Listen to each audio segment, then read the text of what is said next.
Hey everyone, welcome back to another episode of Backstage Banter. This is Brian Runyon with Jay Sheehan, and today we're discussing what it means to have your own brand as a manager, as a stage manager, as a leader, and a freelancer. And at the very end, we're going to talk a little bit about some of the things you should not do backstage, some of the crimes that we all hate. So stick around. Brian, how are you? My voice sounds like crazy horse. I'm doing pretty good, yeah. Yeah, you do sound hoarse. You could get sick. Well, I'm a little bit, but and I'm cheering for the football team.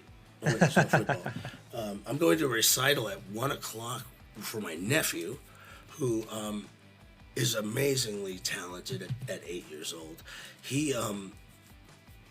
His dad, my brother, is a big Jason Mraz fan, and learned about my work with Jason, and then he saw a picture of me and Jason, and it's the only music that my nephew listens to when I come over. He's got it on the playlist, and then I go, hey, you should take guitar lessons, and he starts to take guitar lessons, and he got really good, man, and I'm like, wait, you're 8 years old and you can play that? But he had a shitty guitar that the school offered him, right? And I said to my brother, who's a guitarist himself, I said, we got to get him a real guitar. And he goes, oh, blah, blah, blah, what are we going to do? Anyway, so long story short, my brother borrows my Taylor 8027, then leaves for a business trip. I go back and I go and I buy them each the 8027 because the GS Mini came for $99. You got that one, and that's a $600 guitar. So I go and I do, and I give my nephew the guitar, and he starts to get really good, and he's starting to play Jason stuff, and he was going to do a recital at the end of last year, and he got sick the day before, and he couldn't do it, and he was going to Have It All and another one, and I was at a rehearsal with Jason that night, and I go, oh, and he goes, what's wrong? I go, oh, my nephew's recital just got canceled. He goes, oh, that's too bad. He knew nothing about it. And I go, yeah, he was going to do 2 of your songs, man. He goes, what? And I go, yeah, man, he loves you. And he goes, turn on your camera. Just let me do a video for him. And right there on the spot, he said, hey, Rylan, man, and there was a beat going in the background of another rehearsal with a drum, and he just started like this thing, and it was so sweet. And he says, Rylan, get back on the stage, man. You need to get playing again and feel better. And I took that to my nephew, and he about shit his pants. He may have shit his pants, actually, wow. when I showed it to him. And awesome. Then he came to the show, and he met Jason and the whole deal. So, yeah, he's really good. I mean, and he plays soccer, and he does and the other day, this was funny. He's with his dad. They're driving, and my brother calls me. I go, what's up? He goes, oh, they lost the championship game. And I went, oh, let me have the phone, right? And I go, hey, Ryan, what's going on? He goes, oh, we lost. I go, oh, and I'm giving him this, rah-rah speech. And I go, hey, it's okay, man. You'll bounce back. You'll do this. He goes, yeah, I'm not going to play with this team anymore in this league. I go, and I'm thinking he's quitting. And I go, why not? He goes, because they suck, and I'm moving up to the competitive league, and I want to play with real people. And I'm like, yeah, man. And he's 8 years old. I'm like, you kick that, and he throws a baseball, and he throws it farther than I do, and Wow. I'm like, what is this kid? Is there anything he can't do? He goes golfing with his dad, and I'm like, now, of course, I'm his uncle, and of course I say, we all say how talented our nieces and nephews are, but I'm actually telling the truth. So he's doing a recital for guitar? At 1 o'clock. Yeah, today at 1 o'clock. And it's a year later. Wow. It's a year later. And that's awesome. I wasn't gonna at first I was gonna mention it to Jason, and then I thought, nah, I don't want to do that. And then if he shows up, because he may actually show up. He came to San Diego State to watch the presentation and the students didn't know, and he's that kind of guy. Anyway, so yeah, that's at 1 o'clock. Cool. Yeah, it's at 1 o'clock. So. Wow. So a couple of things I just banter, and I rant sometimes in my phone about just tangential weird shit. And I have this one long sentence, but it's got a lot of things in it that could be interesting to talk about. So I thought I would just read the sentence, and when you go, okay, make it tick, okay, maybe that. And when you think that's a good enough one, let's talk about it. And if it doesn't, if you get to the end, you're like, excuse me, yeah, none of those. I have another backup plan. All right, let's go. All right, here we go. Give it to me. Tolerance. Enough is enough. When is enough is enough? Maybe I'll tell that funny story about Santa and the contract and that last minute things. How do we do things and have expectations from clients? How do we manage those? Have you ever had to tell anybody that you can't do something, and what does that mean, and how does that make you feel? And surrender. Have you ever felt like just raising the white flag? What is your TED Talk? What does it mean to surrender? Is that always a negative thing? The stigma of surrendering. When do you know it's time to surrender? The definition of surrender. Hey, let's talk about the Martini Lounge. Reinventing ourselves. Always looking for opportunities. Being an entrepreneur, even though you're a stage manager. We are all entrepreneurs. We're all artists. All you have to do is allow yourself to think and not to worry about whether you can or can't. Taking a risk. You have nothing to lose. Yeah, I like the entrepreneurial thing. Okay, cool. Like how I maybe this is like tied to freelancing in some way, Yeah. but like approaching productions like from like an entrepreneurial. And how do you do that? Because you've done that. So what do you elaborate on? Yeah, I a little think bit. like taking ownership and agency over what you do, even if you work for a corporation or you work for a company. I think like making decisions and choices and communicating in a way that is like you're the owner of the company in a way. I think that, I think a lot of people, in my experience, I've observed people that are sort of just like, they just do things because people told them that's the way that it has to be done, or that's, oh, like, well, this is the way we do it here, or, Where you got that from? yeah, and like just like that kind of mentality where it's like, oh well, it's not on me. It's not like I don't call the shots here. But when people come to a venue or they're you're dealing with them like that, you are kind of like the person who is telling them how to do it, and like they're expecting that you have the answers. Right. So I don't know. I just think sometimes you do it for somebody else, right? I mean, you're doing it for your company. You have to do yeah, but I think that there's like this like, oh well, I don't know the answer to that, or I have to go get approval from someone else sometimes. And I mean, sometimes that's true, but I think that sometimes you just have to make a decision and just live with whatever that consequence is, whether it's good or bad. Yeah, you are your own company, essentially. You are your CEO. You have to make decisions because, number one, you're a brand. Whether you think about it or not, you as an individual are a brand. Is it a logo? Is it a thing? Is it how you talk to people? Think of yourself as a brand, right? Mm-hmm. And if you don't market that brand right, what do people do? They move on to something else, right? Exactly. Or they choose a different person. So how do you keep that brand awareness? Mm-hmm. And that's and also, if you like, most people aren't going to be working with the same company forever and ever and ever. So it's also like people that you work with, they might give you a job later on, like years down Absolutely. the line that you worked with, and if you do a good job with them, if you make an impression, if you think of it as like, I'm my own brand, and you're doing a good job and you're working for a company, but say you leave that company and you work for a different company, or you decide to make your own company and you work for yourself, like I think the impression and the way that you work with people and the way that people remember you means a lot, because later on, 10 years down the line, you might work with them again. Oh my gosh. And then it's like, oh, I worked with you at this one place, but now you're with this other company, or you're starting your own thing, or maybe you're working with like a producing company, or there's multiple companies that are working there, and it's like, oh yeah, I worked with you, on this other thing a few years ago, and or someone starts to produce something,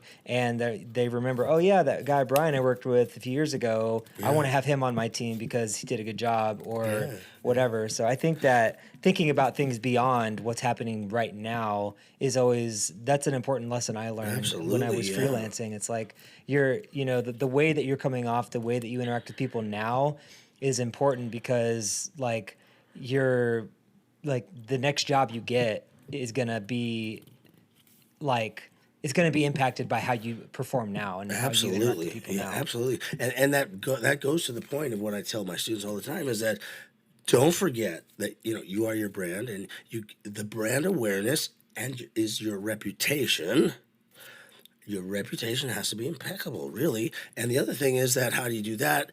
Because somebody is always watching you.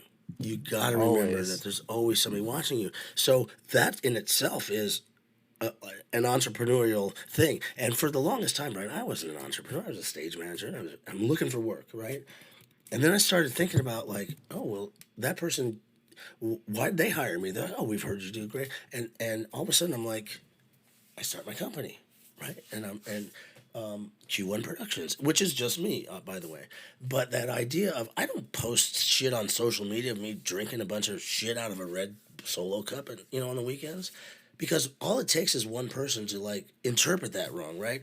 And they can make up whatever story they want. It might be water in the fucking glass. They don't know, but it's your reputation. And when you start thinking about yourself as, okay, if I'm a business and I do and I don't. Like, do I have to have an exact budget every, like companies do? No, but I have to think about where am I going after this job? And when do I have to start looking? And where am I going to start looking? It's just like a company trying to find new customers. Yeah, And then exactly. they're going to, hey, let's do the Pepsi challenge. Come on into the store. Hey, taste this Pepsi. Oh, we like this. Hey, that's the thing about I'm working with this person. I'm working with this person. And then they know somebody, and Nancy Spooner all of a sudden is calling you, and off you go to the races. You're getting screamed at by Gwen Stefani, and the next thing you're doing 7 Super Bowls because somebody is always watching. And we've heard that episode before. That's the only reason that I got to the Super Bowl. The only one. I didn't apply anywhere. Somebody saw me getting screamed and how I handled it. But just if you remember that, and I don't mean like look over your shoulder. Just do good work, man. Exactly. And that's what if you think about businesses, right, that are doing good work, they have customers, right? And the ones that are kind of not so good, or who do you, Brian, go to if you want to go buy a soda? You are probably brand, you're brand loyal, right? There's some, Yeah. and people just like anything else. I am brand loyal. My clients are brand loyal to me, which is why I got called to do this thing last night to find a Santa Claus with a week's notice and elves. And I was like, oh, your party's when? She says, Jay, if anybody can find me a Santa and some elves in 4 days, it's you. And I was like, oh, that's all she said. And I'm like, it wasn't about money, it wasn't about any of that. It was like, oh yeah, you're right. And I got on it. And guess what? We had a great time last night because we had a Santa. And that's what the question was, tell the funny story about the Santa contract, right? Because there were no Santas available in San Diego, period, the end. Yeah. So I had to go to L.A., right? Now I'm getting L.A. Santas, and they're like fucking full of their shit, Oh, I'm from L.A., whatever, douchebag. How much did you want to sell? I'm $600 an hour. I'm like, what?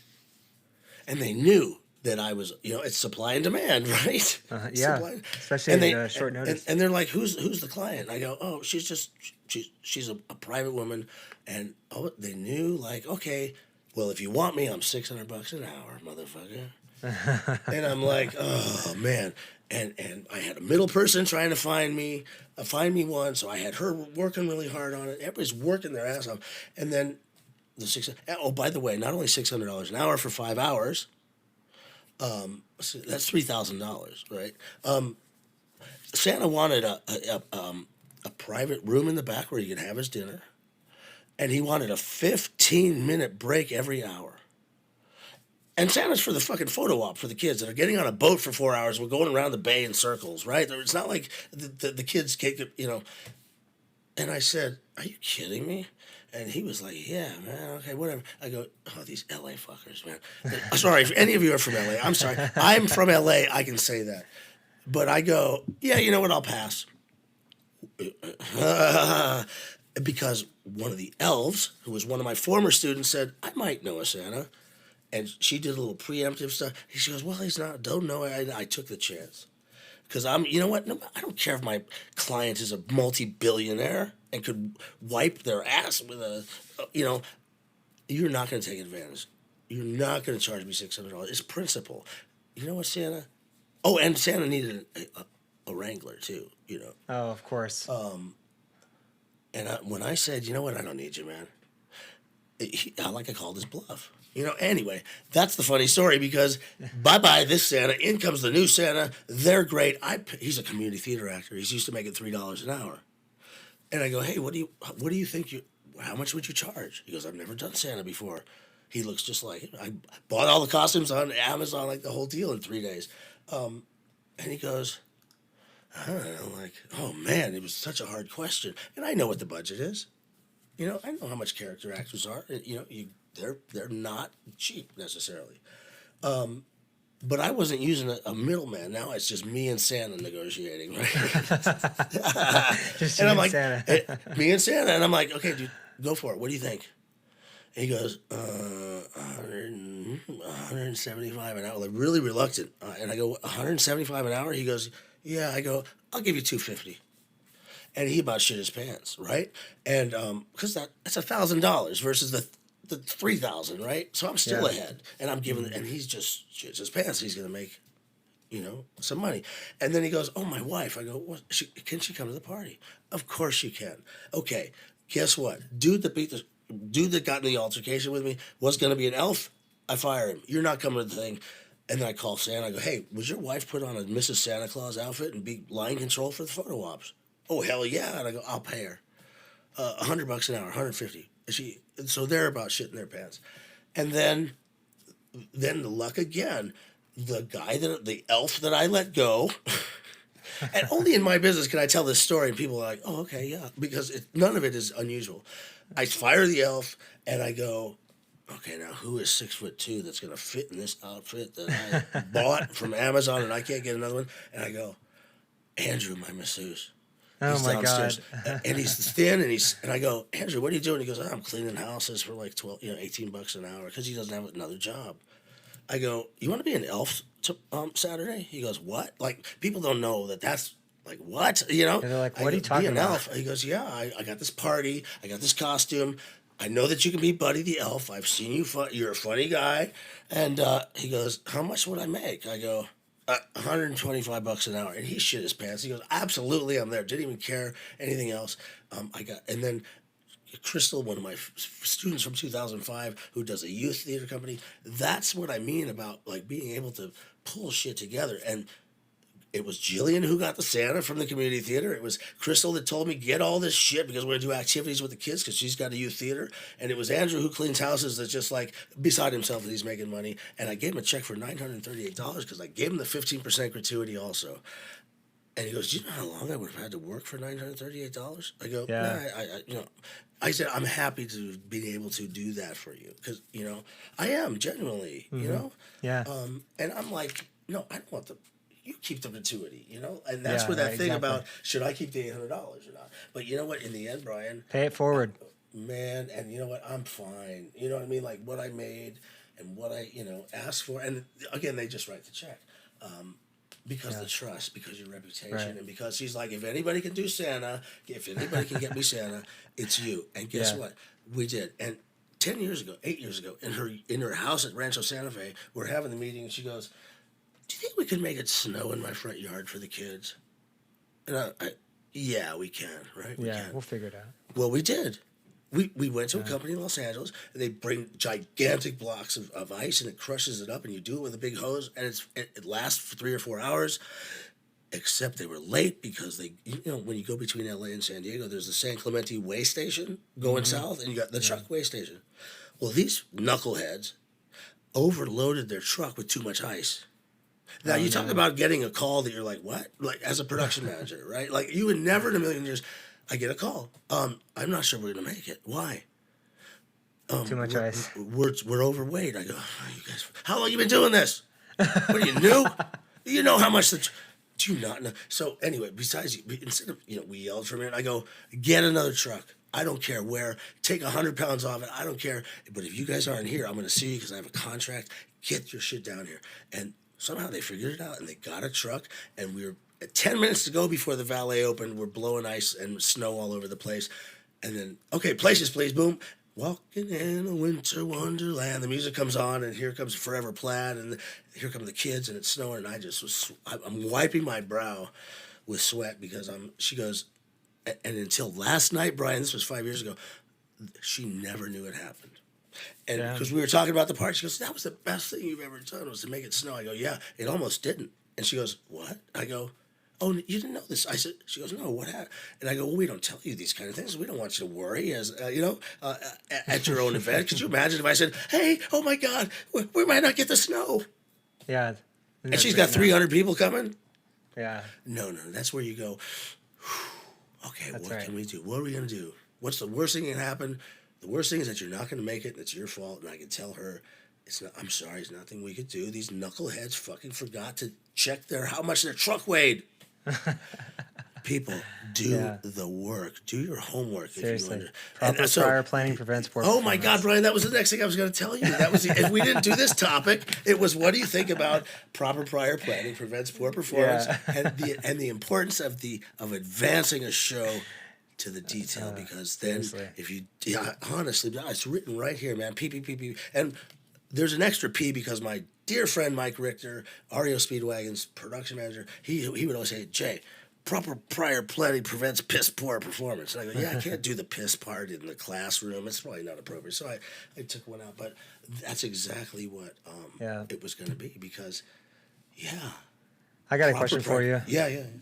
What are some backstage crimes that people should never do? Oh, my God. Never. Such as, like, for example, something that drives me fucking crazy, and anytime I buy shoes for backstage, they always have to have soft soles because, like, people that have really hard shoes that walk backstage and you can hear them, it's just like, buy some quieter shoes. That's something for me. It's just go rubberize them at the costume.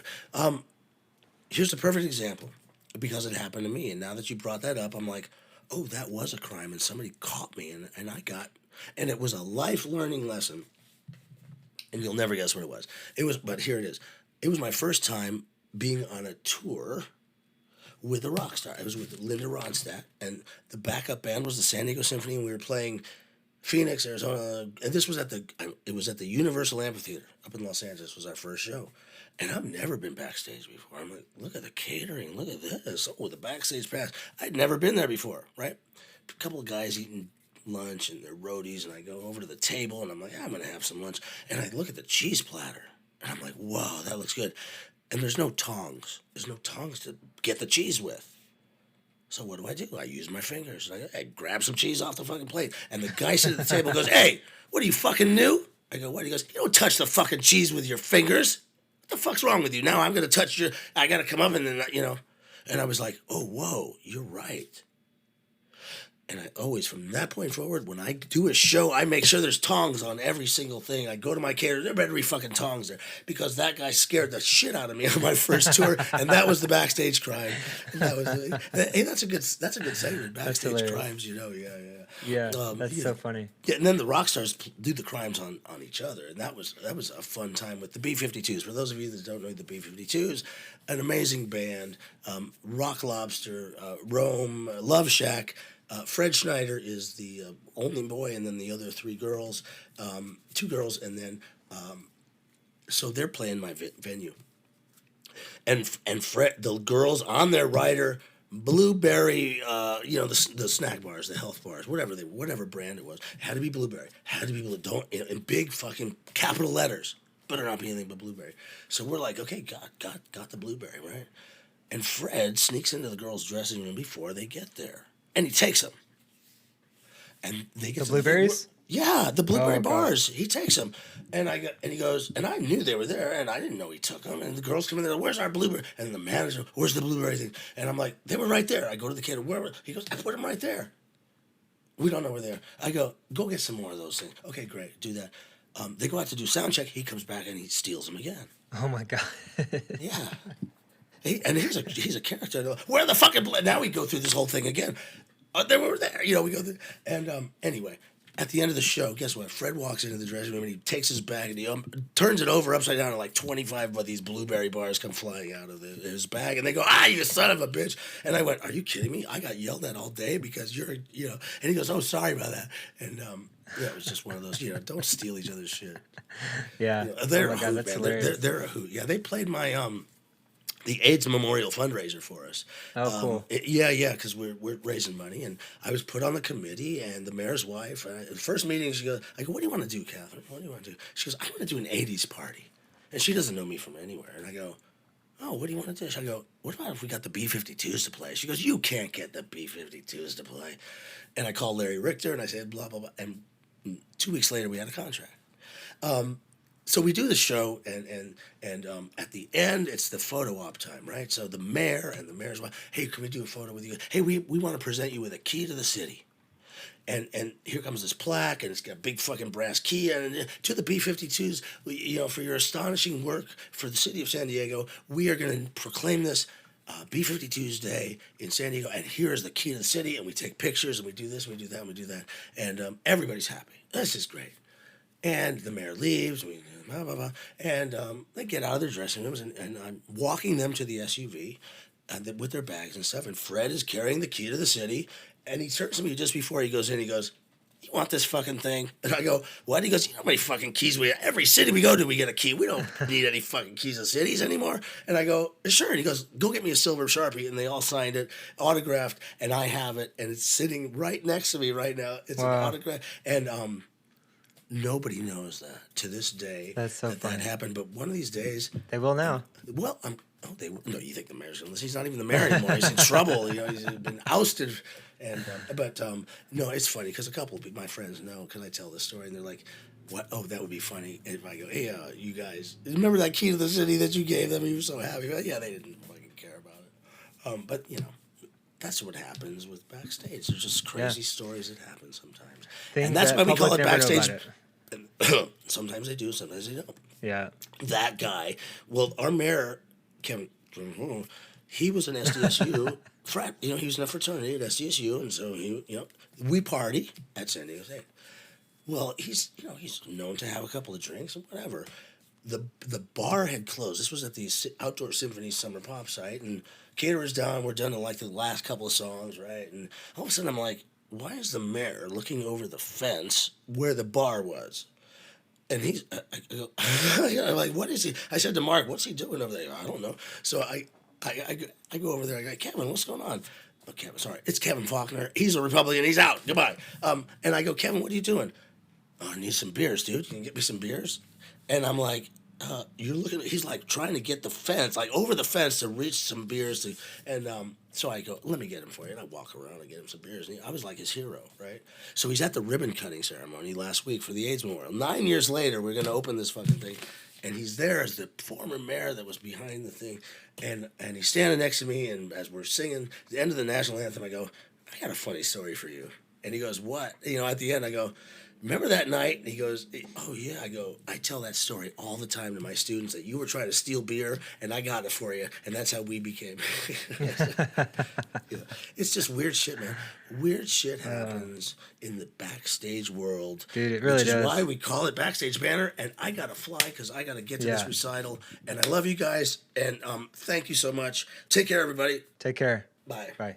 Thanks for joining us for another episode. If you want to submit a comment or have an idea, or you just want to share your disruptive ideas, send us an email to backstagebanterthepodcast@gmail.com. You can also just leave a comment in the podcast app wherever you listen.